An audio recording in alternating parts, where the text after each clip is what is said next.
Welcome to our e-learning course. My name is Dr. Maximilian Wintergerst. I'm a university lecturer and consultant ophthalmologist at the University Hospital Bonn, and I will explain to you the basic principles of diabetic retinopathy screening.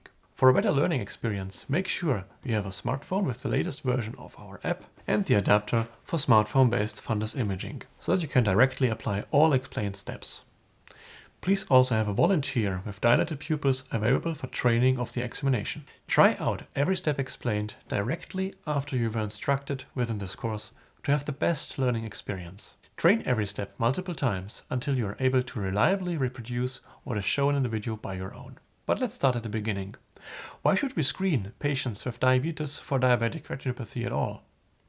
Diabetic retinopathy is the most common cause for visual impairment and blindness in the working age population worldwide.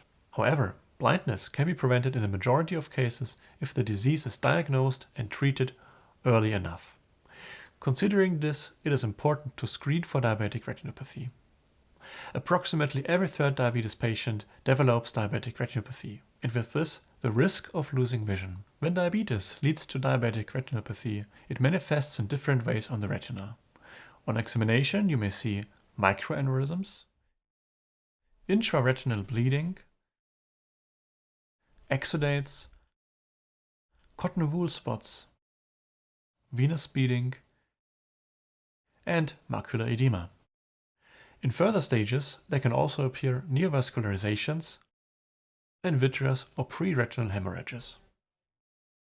The general goal should be to keep the diabetes under control. The aim is to reduce the HbA1c, which is a long-term blood sugar marker, to usually 7% or lower.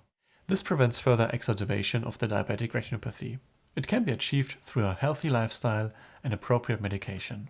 Therefore, advise your patient to be physically active, eat healthy, frequently measure blood sugar and blood pressure, and to have their eyes checked regularly.